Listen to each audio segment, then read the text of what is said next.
Sir आपका नाम बताइए। आप क्या इसके अंदर और आप जो बेमुद्दत लेके जो बैठे हैं धरना लेके, तो इसके बारे में क्या बोलेंगे आप? माझं नाव विजय रामदास शिंदे। मी राष्ट्रीय आरोग्य अभियान अधिकारी कर्मचारी एकत्रीकरण समितीचा जिल्हा प्रमुख म्हणून काम करतोय। गेले 20 वर्षापासून आम्ही राष्ट्रीय आरोग्य अभियान अंतर्गत आरोग्य सेवा देत आहोत। कोविड सारख्या कोरोनाच्या भयंकर परिस्थितीमध्ये आम्ही सर्वांनी अगदी अशा परिस्थितीत की घरचे नातेवाईक आई वडील मुलगा आणि वडील एकमेकांना हात लावू शकत नव्हते, बघत नव्हते। अशा परिस्थितीतही आम्ही जीवाची पर्वा न करता सर्व कर्मचाऱ्यांनी आरोग्य सेवा बजावलेली आहे। आणि आमची जी मागणी आहे शासन सेवेत समायोजन करण्यासाठी, तर यासाठी आम्ही बरेच दिवसापासून वेगवेगळ्या प्रकारे शांततेच्या मार्गाने आंदोलन करत आहोत। अगदी मागील वेळेस जे आंदोलन झालं होतं ते 35 दिवसाचं आंदोलन होतं। त्यामध्ये लक्ष्मीपूजनासारखा महत्वाचा उत्सव सुद्धा आमच्या कर्मचाऱ्यांनी हा मांडवामध्ये साजरा केलेला होता। तरी सुद्धा शासनाने त्याची कुठल्याही प्रकारे गांभीर्याने दखल घेतलेली नाही। याकरिता आम्ही आमच्या मागण्यांसाठी न्यायालयीन मार्गाने सुद्धा गेलेलो आहोत। औरंगाबाद उच्च न्यायालयामध्ये आम्ही शासन सेवेत समायोजन करण्याकरता याचिका दाखल केली होती आणि उच्च न्यायालयाने उमादेवीच्या निकालाच्या धर्तीवर आमच्या बाजूने निर्णय देऊन आदेशित केलेलं होतं की ज्यांना या योजनेमध्ये 10 वर्ष काम करून पूर्ण झालेले आहे किंवा त्यापेक्षा जास्त सेवा बजावलेली आहे अशा कर्मचाऱ्यांना शासन सेवेमध्ये समावेशन करून घेण्यात यावं। आणि या निर्णयाच्या धर्तीवरच कॅबिनेटमध्ये शासन निर्णय पण मंजूर झालेला आहे। 14 मार्च 2024 ला हा कॅबिनेटमधला शासन निर्णय निघालेला आहे आणि तो निघून सुद्धा आमचे जे 71 संवर्ग आहे त्यापैकी फक्त 2 संवर्गांना यांनी आदेश दिलेले आहेत, ऑर्डर दिलेले आहेत नियमित शासन सेवेच्या। मात्र अजूनही 69 संवर्ग जे आहे ते प्रलंबित आहे। मग 2 संवर्गांना देतात, मग बाकीच्या संवर्गांना एवढा विलंब का? यामध्ये शासन उदासीनता दाखवत आहे। यावर कुठल्याही प्रकारची ठोस कार्यवाही अजूनही दिसून येत नाही। यावर शासनाची उदासीनता दिसत आहे। म्हणून आम्ही 19 ऑगस्ट पासून सर्वच्या सर्व 69 उर्वरित केडर जे आहेत यांना शासन सेवेमध्ये समावेशन करण्यासाठी संपूर्ण महाराष्ट्रामध्ये 36 जिल्ह्यांमध्ये एकत्रित असं आंदोलन जिल्हा स्तरावर करतो आहोत। आणि जोपर्यंत आमच्या मागण्या मान्य होणार नाही तोपर्यंत हे काम आंदोलन सतत कायम आम्ही तोपर्यंत चालू ठेवू। आज कितने दिन हुए सर आपको? आज 8वां दिन है। सर आपका नाम बताइए। आप उपोषण लेके जो बैठे हैं इसके लिए क्या मागणी और काय के लिए? माझं नाव भूषण क्षत्रिय। मी महाराष्ट्र राज्य NRHM एकत्रीकरण संघटनेचा राज्य समन्वयक। आमची मागणी अशी आहे की आम्ही गेल्या 20 ते 25 वर्षापासून शासन सेवेत आरोग्य सेवा देतोय कंत्राटी पद्धतीने।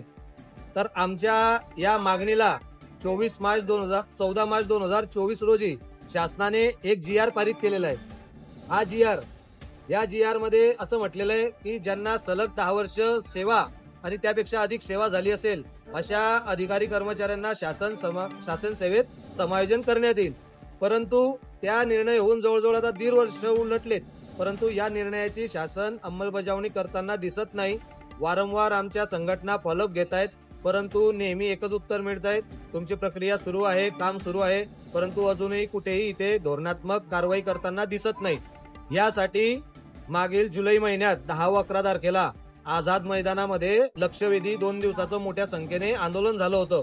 या आंदोलनाच्या पार्श्वभूमीवर आरोग्यमंत्री महोदयांनी शिष्टमंडळासोबत जी चर्चा केली त्याच्यामध्ये म्हटलं होतं की 1 महिन्याच्या आत तुमचा विषय मार्गी लावतो, परंतु असं झालं नाही। यासाठी आज आम्हाला सर्व अधिकारी कर्मचाऱ्यांना रस्त्यावर उतरण्याची वेळ आलेली आहे।